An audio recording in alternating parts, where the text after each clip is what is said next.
Hello বন্ধুরা, কেমন আছো? আমরা বড় বড় হোটেল বা রেস্টুরেন্টে গেলে সাধারণ খাবারকে অসাধারণ করে আমাদের সামনে উপস্থাপনা করে এবং আমাদের কাছে মোটা টাকা চার্জ করে। অনেক টাকা আমাদের ব্যয় হয়ে যায় আর আমাদের পকেট ফাঁকা হয়ে যায়, আর তাদের কাছে আমরা ঠগে গিয়ে বাড়ি ফিরে আসি। আর বন্ধুরা, এই সিম দিয়ে একটা সাধারণ রান্না কিভাবে তারা অসাধারণ করে আমাদের কাছে হাজির করে বা আমাদেরকে পরিবেশন করায়, আর এই সাধারণ খাবারের জন্য আমরা মোটা টাকা পেডও করি। আর কিভাবে তারা ঠগাচ্ছে সেটাই আজকে তোমাদেরকে দেখাবো। চলো তাহলে বন্ধুরা, দেখে নেওয়া যাক। প্রথমে তেলটাকে ভালোভাবে গরম করে নেবে, তারপরে তাতে দিয়ে দিলাম পেঁয়াজ কুচি, গাজর কুচি আর কিছু পরিমাণে রসুন কুচি। এই তিনটি উপকরণকে একটু ভালোভাবে ভেজে নিলাম। ভেজে নেওয়ার পরে এর মধ্যে দিয়ে দিচ্ছি আধা চামচ হলুদ গুঁড়ো, আধা চামচ লাল লঙ্কার গুঁড়ো, আধা চামচ জিরে ভাজা গুঁড়ো, স্বাদ মতো লবণ। এবার এই মশলাটাকেও আমি ভালোভাবে একটু ভেজে নিচ্ছি। বেশ একটু ভেজে নেওয়ার পরে তারপরে দিয়ে দিচ্ছি এই মশলার মধ্যে আরও একটা উপকরণ, সেটা হচ্ছে সেদ্ধ আলু। আলুটাকে আগে থেকে আমি সেদ্ধ করে নিয়েছিলাম। এবার এই সেদ্ধ আলুকে এই কাঁটা চামচ দিয়ে বা ডাল ঘুঁটনি দিয়ে তোমরা সুন্দরভাবে গ্রেট করে নিতে পারো। তোমাদের ইচ্ছে মতো এটাকে ভেঙে নেবে। আমার মনে হয় ঢাল ঘুর্নি দিয়ে কাজটা করতে বেশি সুবিধে হবে। তাহলে বন্ধুরা, আলুটাকে ভালোভাবে আমি মশলার সঙ্গে একটু মেখে নেব। আঁচটাকে এই সময় একদম আমি কমিয়ে রেখেছি আর খুব সুন্দরভাবে আলুটাকে ম্যাশ করে নিয়েছি, দেখতেই পাচ্ছ। এবার আমি এই আলুর মধ্যে দিয়ে দিচ্ছি কিছু পরিমাণে ধনেপাতা কুচি, আর শেষ সময় একটু ধনেপাতা ছড়িয়ে দিলে এর স্বাদটা একেবারে চেঞ্জ হয়ে যায়। আলুর পুরটা একেবারে রেডি হয়ে গেছে, নামিয়ে নিচ্ছি। এরপরে আমি এখানে 300 গ্রাম পরিমাণে সিম নিয়েছি, আর সিমগুলো একটু চ্যাপ্টা নেবে। একটু বড় সাইজের চ্যাপ্টা ধরনের সিমগুলোতে এই রেসিপিটা বেশি ভালো হয়। এবার বন্ধুরা, ওপরের যে শক্ত শিরের মতো অংশ আছে সেটাকে তুলে ফেলে চাকু দিয়ে একটু ঘুঁচিয়ে নিলাম, তারপর হাত দিয়ে বাকি কাজটা করে নিচ্ছি। পুরোটা চাকু দিয়ে করতে গেলে হয়তো কেটে যেতে পারে সাইডটা, তাই তোমরা হাত দিয়ে এটাকে দুভাগ করে নেবে, কিন্তু সম্পূর্ণ পুরোপুরিভাবে দুই সাইডটা দুভাগ করবে না। এক সাইডটা আমি একটু ফাঁক করে নিয়েছি, তারপরে সিমের বিচিগুলোকে বার করে দিলাম। এইভাবে আমি সমস্ত সিমগুলোর ওপরের শক্ত শিরটাকে ফেলে দিয়ে বিচিগুলোকে বার করে নেব। আর বন্ধুরা, বড় বড় হোটেলে তোমরা বেশি টাকা খরচা করে না খেতে গিয়ে বাড়িতেই সেই হোটেলের খাবারই বানিয়ে নিতে পারবে খুব অল্প খরচের মধ্যে, আর খেতে হবে একদম হোটেল বা রেস্টুরেন্টের স্বাদে। এই রেসিপিটা একটু তোমরা ফলো করলে। এবার একে একে সিমের বীজগুলো বার করে নিয়েছি। এই বীজগুলোকে রান্নার সঙ্গে মিশিয়েও দিতে পারো, আবার তোমরা এটাকে আলাদাভাবে রান্না করে নিতে পারো। সবাই সিমের বীজ পছন্দ করে না। এবার আমি সিমের যে পুরটা করে রেখেছিলাম সেই পুরটা সিমের মধ্যে ভরে নেব, আর এই সিমটাকে ভর্তি করে পুরটা আমি দিয়ে দিচ্ছি। বন্ধুরা, সিম ভর্তি করে পুরটা দিলে খেতে ভালো লাগে, আর একটু ঠেসে ঠেসে দেবে যেন পুরটা খুব সহজে বাইরে বেরিয়ে না আসে। তাই হাত দিয়ে একটু চেপে চেপে পুরটাকে ভরে নেবে। এই কাজটা খুবই সহজ, তোমরা একবার লক্ষ্য করে দেখলে খুব সহজে বানাতে পারবে। আশা করছি এই ভিডিওটা তোমাদের সবার ভালো লাগবে। ভালো লেগে থাকলে লাইক, কমেন্ট, শেয়ার করবে। নতুন বন্ধু যোগ হয়ে থাকলে অবশ্যই চ্যানেলটাকে সাবস্ক্রাইব করে দেবে। আমি তোমাদের সুবিধার জন্যে আর একটা সিমের পুর ভরে দেখাচ্ছি। আর বন্ধুরা, এইভাবে পুরটাকে বানিয়ে তোমরা যতগুলো সিমের রেসিপিটা বানাবে সেই সমস্ত সিমে এইভাবেই পুরটাকে ভরে নেবে।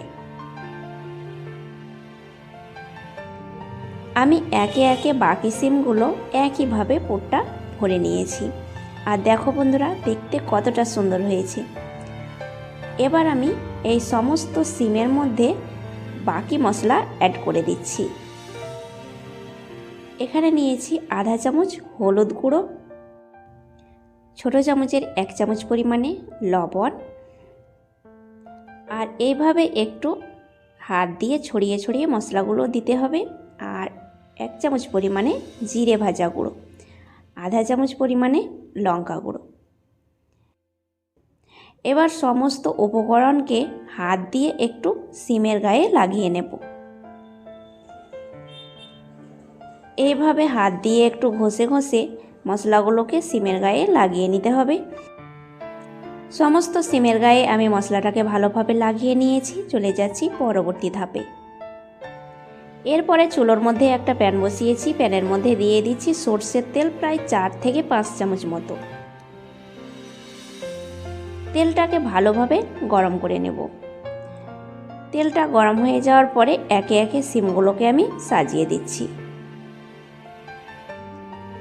যতগুলো সিম আটবে আমি সম্পূর্ণ সিমটাকে একটু সাজিয়ে দেব, আর বাকি সিমগুলো আমি পরের ব্যাচে একইভাবে ভেজে নেব।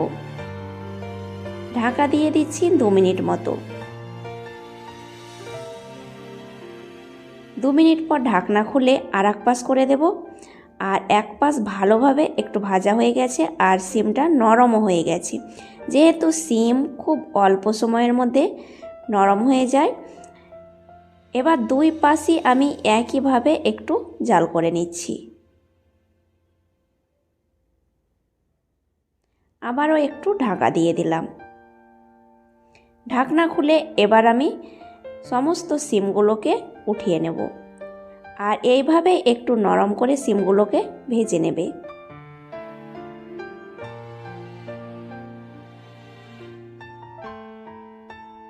সমস্ত সিম আমি ভেজে নিয়েছি। এবার ওই প্যানের মধ্যে আবারও 2 চামচ মতো দিয়ে দিলাম সরষের তেল। তেলটাকে একটু গরম করার পরে আমি 2 চামচ পরিমাণে পেঁয়াজ পেস্ট দিয়ে দিলাম। এবার তোমরা পেঁয়াজটাকে কুচি করেও অ্যাড করতে পারো, কিন্তু পেঁয়াজ পেস্ট দিলে খুব সহজে গ্রেভিটা রেডি হয়ে যায়। আর দিয়ে দিলাম অর্ধেক টমেটো পেস্ট করে। তোমরা পুরো টমেটো অ্যাড করতে পারো সিমের পরিমাণটা একটু বেশি থাকলে। 1 চামচ পরিমাণে আদা ও রসুনের পেস্ট অ্যাড করে দিলাম। এবার সমস্ত মশলাকে একটু ভেজে নিচ্ছি। তারপরে দিচ্ছি আধা চামচ পরিমাণে হলুদ গুঁড়ো, আধা চামচ পরিমাণে কাশ্মীরি লাল লঙ্কার গুঁড়ো, আধা চামচ পরিমাণে জিরে গুঁড়ো, সামান্য পরিমাণে জল দিয়ে দিচ্ছি। একটু জল দিয়ে মশলাটাকে কষে নিলে মশলাটা লেগে বা পুড়ে যায় না, আর বেশ কিছুক্ষণ কষে নেওয়া যায়। মশলাটাকে একটু কষে নিতে হবে যেন মশলার কাঁচা স্মেলটা দূর হয়ে যায়।